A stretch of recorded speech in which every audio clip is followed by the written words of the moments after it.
The final Spartan Speaker Series event for the semester will be Thursday, October 3rd from 5:30 to 7:30 p.m. It will be held right here at Student Union Theater. Dr. Angela Davis, a civil rights activist, will be speaking. At San Jose State, Larry Larkin, Update News. The San Jose City Council will vote on February 25th to decide on whether or not to establish the pedestrian mall. In San Jose, Larry Larkin, Update News. The theme for this semester's event was the future of environmental and urban resilience. Anne-Marie Todd told me that the College of Social Sciences wants to inspire students to enroll in its programs and contribute to research. At San Jose State, Larry Larkin, Update News. This is where a new Costco warehouse is proposed to be, and it's been made possible thanks to approval by the San Jose City Council. San Jose State University students who registered to vote in Santa Clara County had a nearby place to vote on campus at the Provident Credit Union Event Center. The polls were open in the days leading up to Election Day. Although it was open to all people registered to vote in Santa Clara County, it was a bonus for San Jose State students as they could cast their ballot without having to leave campus. I live close to campus, so I was just able to walk to campus instead of having to walk to somewhere in downtown. It was very convenient and also just felt safer to go vote on campus. The vote center opened on Saturday, but the huge turnout existed on the actual election day. The turnout was so large that one could see the line of people waiting to get in the event center to vote. But why have a location at SJSU? Our team does look into the schools because schools are definitely heavily populated and provides a great accessibility for students and residents in the area. Update News reached out to SJSU Votes but wasn't available for further comment. How is there a vote center at the event center? Our team reaches out, in specific areas, again, like with vote centers that qualify with the specific guidelines.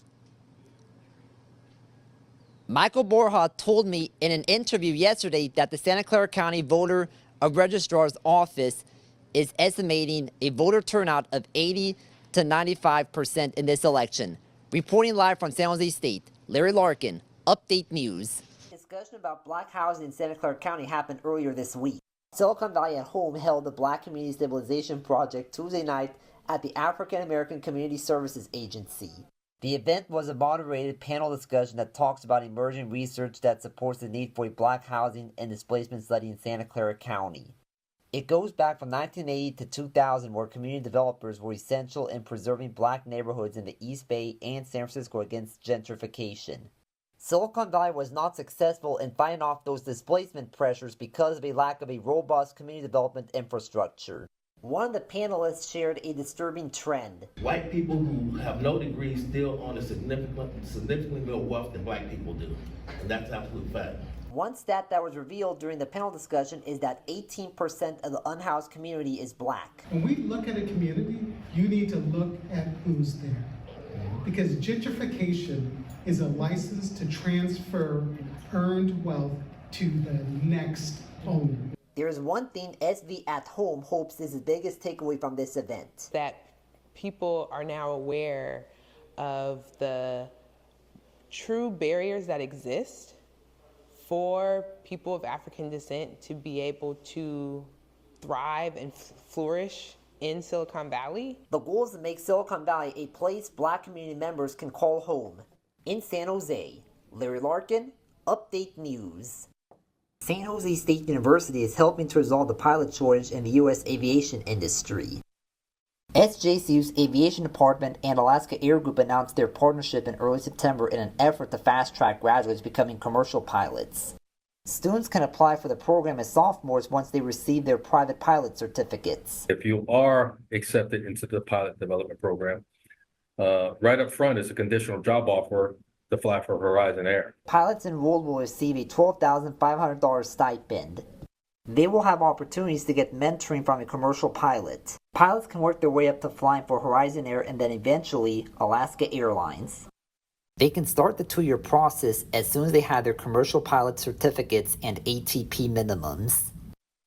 Professional flight training can cost approximately $100,000 or more for a pilot to get the necessary ratings. It will allow me to reduce a lot of the stress and financial burden that comes with flight training. It gets pretty stressful trying to manage both school, jobs, flight training, and also finances. Alaska Airlines' pilot development program helps students financially but also professionally. It's going to assist the students in the professional flight to continue their studies to become pilots. San Jose State hopes that this new partnership will assist aviation students to become pilots while making it easier on expenses and time commitment. At San Jose State, Larry Larkin, Update News. A press conference was held by officials to speak on a shooting that took place in a VTA yard on September 20th. VTA has a proposal to keep the public safe from similar incidents. Reporter Michelle Sanchez has been following the story. SJSU has been renovating the campus for the last few years, but with new buildings rising, old ones are overlooked and brushed off. Are SJSU students satisfied with the campus? Reporter Isabella Alvarez went to find out. A new proposition on this upcoming election ballot is sparking debates. Will this proposition bring order or injustice? Reporter Sophie Cipriano has some answers. Sunnyvale Public Library held a telescope viewing with SETI Institute on Monday. People got a chance to look at stargaze with powerful equipment. I was at the event and have more on the story. According to Sunnyvale Public Library, 152 people attended the stargazing event. It was the SETI Institute's kickoff party to celebrate its 40th anniversary. Anderson Reservoir is known for being the largest reservoir in Santa Clara County and a popular recreational park. Initial plannings of the dam retrofit starting back in 2012. Construction until 2018 requiring a safety upgrade. Well, the project is still underway. Reporter Tyler Flipson has the story.